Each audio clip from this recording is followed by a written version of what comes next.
Hey, Jesse Minch here, and today I'm going to show you how to blow by defenders in the paint with the Andrew Wiggins spin move. Alright, so to break this down, I'm going to basically have this red cone here be like my dummy defender. And the setup for this is everything, okay? And once you set it upright, the move itself will be pretty easy as long as you have like the basic body, like the mechanics down of doing the actual move. If you set it upright, doing it in the game will be a pretty easy transition. So all you're gonna need to do is, if your defender's with you, Wiggins usually does this with his defender kind of by him, or sometimes he'll even do it with a little bit of space, and he'll kind of work his way in with his dribble to kind of close that gap. Now that's huge. You gotta get close to your defender on this. And what he'll do is whichever direction he's gonna spin, so if he has the ball in the right hand, he's gonna spin this way. So if his right hand has the ball and he's gonna spin to the left, he's gonna keep his body oriented to the right. What that's gonna do is a couple of things. It's gonna get him facing this way, right? So his defender thinks, oh, he's gonna move this way.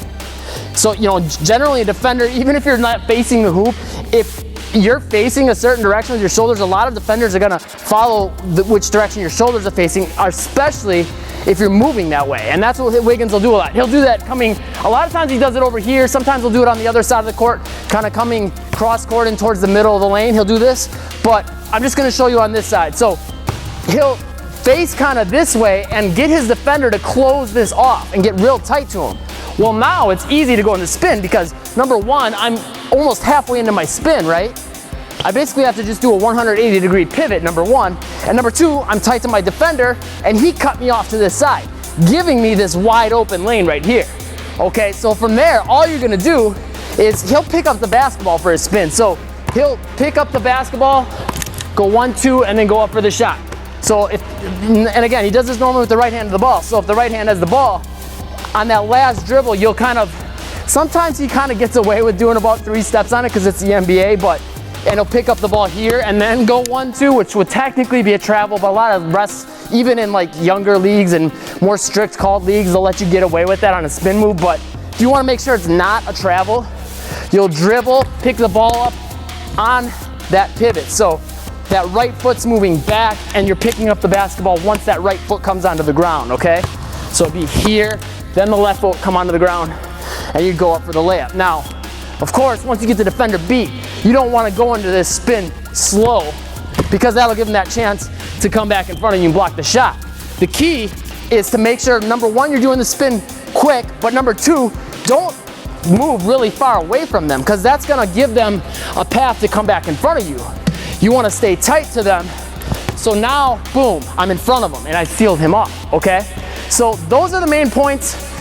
Just getting the mechanics of it down, setting it up by getting in tight to your defender, kind of facing the opposite direction of the way you're about to spin, and then from there, going into that spin move. And he'll get a lot of times, guys, a lot of coaches will teach you to the defender, they'll teach them not to let the offensive player get around through the baseline here. They don't want them to be able to get past you coming baseline. So Wiggins takes advantage of that because he knows a lot of times defenders are gonna try to close the baseline off. So he'll kind of act like he's gonna come here, and then when they close it off, he'll go into the spin. But again, I've seen him do it over on this side, coming across the court too. Coming here, acting like he's gonna come cross court, spinning, and then finishing over here. Let's take a look at this though, full speed for some different angles.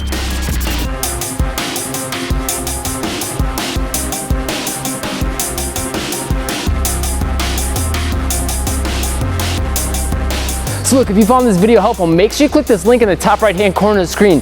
That's going to take you to the 5 fatal basketball mistakes that you probably are making without even realizing it, and they're taking away a bunch of points per game from your scoring average.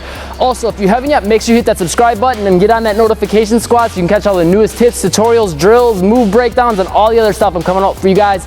And as always, leave a comment down below. Let me know what else you want to see from the channel. That's where I get all my ideas, so if there's something you want to see, let me know in the comments down below. And make sure you hit that like button if this video helped you, and click that share button and share this video with a friend. You guys can work on the move with each other, and that's one of the best ways to improve quickly because you guys can notice little details that help you get down the move quicker and how to make it more effective in the game. As always, thanks for watching. Stay tuned for more and get after your goals today.